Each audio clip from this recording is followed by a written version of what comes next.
આજે આપણે બનાવશું મીઠી સેવની રેસીપી।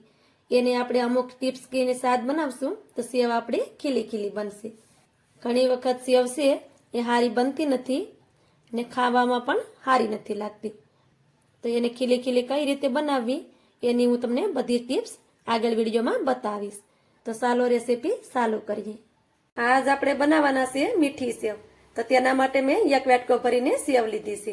મેં અહીંયા કાશી સેવ લીધી છે। આ રીતની બે તરીકેની સેવ મળે છે, એક કાશી મળે છે અને શેકેલી પણ મળે છે। તો મેં અહીંયા કાશી સેવ લીધી છે, તો એને હમણાં સાઈડમાં રાખી દેશું ને ગેસ પર મેં એક કડાઈ રાખી છે, તેમાં આપણે અડધી ચમચી ભરીને સિંગનું તેલ નાખી દેશું। તમારી પાસે સિંગનું તેલ ના હોય તમે એમાં ઘી પણ નાખી શકો। તેલને આપણે સારી રીતે ગરમ થવા દેશું। તેલ થોડુંક ગરમ થાય પછી એમાં સેવને નાખી દેશું। હવે આપણે સેવને શેકી લેશું। સેવનો કલર બદલાઈ જાય ત્યાં સુધી એને આપણે શેકવાની છે, કે સેવનો કલર સેવ બદલાઈ જાય। સેવને શેકતા અહીંયા મારે 2 મિનિટ લાગી છે અને 2 મિનિટમાં તમે જોઈ શકો છો કે સેવ છે એનો કલર પણ ચેન્જ થઈ ગયો છે। તો આવી રીતે સેવનો કલર ચેન્જ થઈ જવો જોઈએ। હવે આપણે એમાં પાણી નાખીશું। 1 કટોરી આપણે સેવ લીધી હતી તો એમાં આપણે 2 કટોરી ભરીને પાણી નાખી દઈશું। આ 1 કટોરી,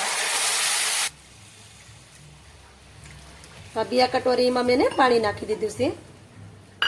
હવે આપણે એને મિક્સ કરી દેશું। 1 કટોરી સેવ હોય તો 2 કટોરી પાણી લેવાનું। સેવ છે वो પરફેક્ટ બને। હવે આપણે એને સારી રીતે મિક્સ પણ કરી દીધી છે। સેવ સારી રીતે મિક્સ થઈ જાય તો ગેસની ફ્લેમને આપણે મીડિયમ કરી દેશું। હવે આપણે એની ઉપર ઢાંકણ ઢાંકી દેશું અને ઢાંકણ ઢાંકીને આપણે એને ધીમા ગેસે 5 થી 6 મિનિટ પકાવીશું। સેવને આપણે ધીમા ગેસ પર 5 થી 6 મિનિટ કે लिए પાકવા દીધી છે। હવે આપણે એને જોઈ લેશું। તો તમે જોઈ શકો છો કે સેવ આપણી પાકી ગઈ છે। સેવ છે બિલકુલ બી કાચી નથી। હવે આપણે એમાં અડધો વાટકો ભરીને દેશી ગોળ નાખીશું। તમારે ગોળ ન નાખવો હોય તો તમે એમાં ખાંડ પણ નાખી શકો। ગોળને આપણે આ રીતે સેલેસ નાખવાનો છે ને ગોળને આપણે સેવની સાથે મિક્સ કરી દેશું।